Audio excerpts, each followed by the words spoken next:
Eu sou um homem que estuda a natureza humana e animalesca há anos, portanto, eu entendo que quando um macaco se sente ameaçado, ele joga fezes, quando um cachorro se sente ameaçado, ele morde, quando um agressor se sente ameaçado, ele agride, quando um estrategista se sente ameaçado, ele monta uma estratégia.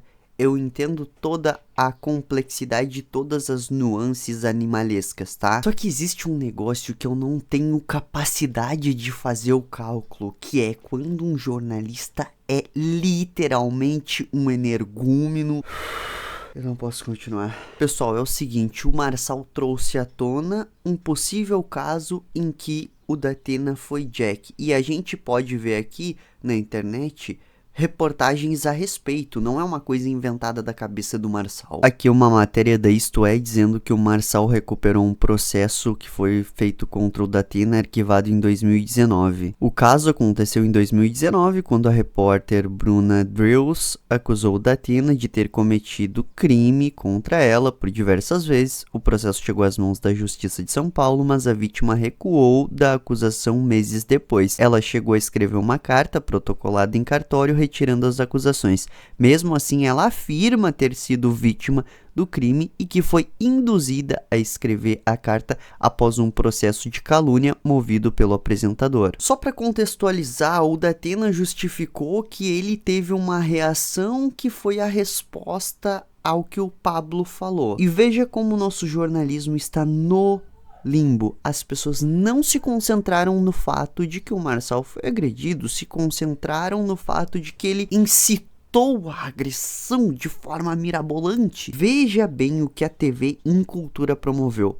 Acabado o debate, aparece lá o Sakamoto e a Vera Magalhães. A Vera Magalhães fala que o Datena é culpado, com certeza, mas passa 3 minutos colocando parcela de culpa no Marçal. Depois a gente assistiu sucessivas provocações desse tipo, porque é o ambiente em que ele viceja, é o ambiente em que ele sabe viver, é o ambiente no qual ele ficou rico, diga-se de passagem. Já o Sakamoto simplesmente na Casa da Lua diz que o Marçal saiu muito bem de lá, andando, e aí que ele ia usar isso como recurso político. Ou seja, tem um cara que sofre uma agressão, apanha na tua frente, aí porque ele é teu inimigo, tu já começa a fazer comentários sobre como ele vai utilizar tudo isso de forma maquiavélica. Isso, analisando politicamente o resultado disso, as consequências, é claro que o Marçal vai explorar isso bastante, né? Vai explorar, ele tá no Ciro Libanês. A gente tá falando de uma cabeça humana, ele pode simplesmente se traumatizar e nem querer mais participar da eleição. Isso pode ou não pode acontecer com um ser humano? Tu ama cachorros, mas aí um cachorro vem e te morde e tu começa a ter um pouco de medo de cachorro. Isso não acontece? Não é normal? Em que tipo de mundo é justificável tu ver o teu inimigo apanhando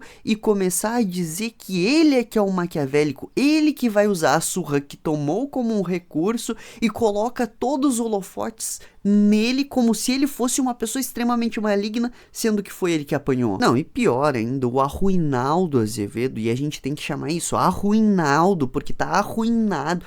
Outrora foi um homem inteligentíssimo. Hoje me aparece comentando sobre a cadeirada que o Marçal levou, dizendo que o Marçal não era para participar dos debates porque não tinha proposta nenhuma e que, na verdade, os debates tinham que ser sobre propostas e que não tinha que ter essas perguntas sobre os adversários. Gente como o Pablo Marçal, que vai para tumultuar o ambiente e não para debater, essa gente precisa ser banida. Esses camaradas, tipo o Arruinaldo Azevedo, tipo o Nakamoto, eles estão tão cercados pela elite que eles não têm a menor noção do que o povo pensa. Eu que sou parte do povo, que faço parte da galera, cara, pra mim é muito, muito importante que eu saiba se um cara é Jack ou não, pra mim não votar nele. Pra mim, pouco interessa o projeto, eu quero saber se eu tô votando em uma personalidade que quer fazer o bem, porque quem quer fazer o bem arranja uma forma. Então, pra mim, o principal é não votar em alguém que é criminoso, não votar em alguém que é Jack, não votar em alguém que é burro. Portanto, pra mim, o principal no debate é as perguntas sobre as personalidades dos sujeitos e não as propostas em si. Porque assim, faz a democracia começou a 2004 400, 600, 500 anos atrás. Não resolveu nada. Até hoje os políticos roubam, até hoje os políticos enganam. Então eu vou dizer o seguinte, ó. Ai, eu sou superior, eu conto com as propostas dos políticos. Ora, faz 2.500 anos que eles apresentam propostas. Adiantou alguma coisa na vida de alguém as propostas políticas? Esse é a forma de fazer política? É claro que não.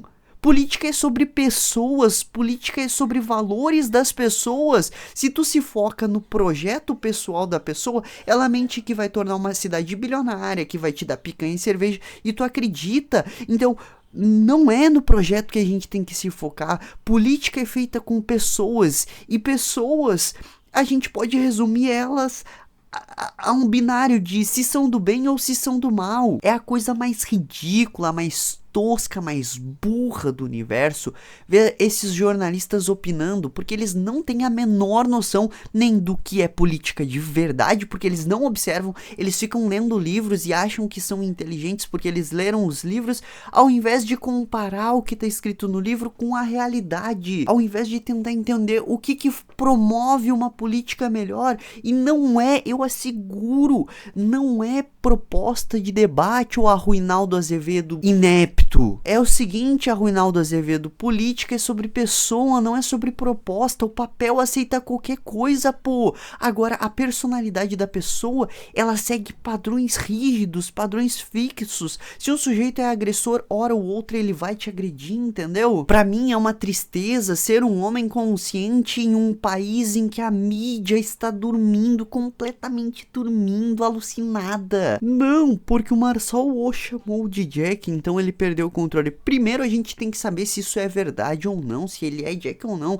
Em segundo lugar, o ataque ao adversário é realizado desde a Grécia Antiga. Eu leio os livros, eu vejo os caras se xingando literalmente desde a Grécia Antiga. Pra mim, quando o jornalista chega e diz, não, a vítima é que também não poderia participar dos debates, ele está sendo fascista. Fascista com todas as letras. Literalmente fascista. Porque isso é coisa de fascista. Querer dizer que o oprimido é que também tem parcela de culpa. Esses jornalistas não aprenderam nada com a história da humanidade.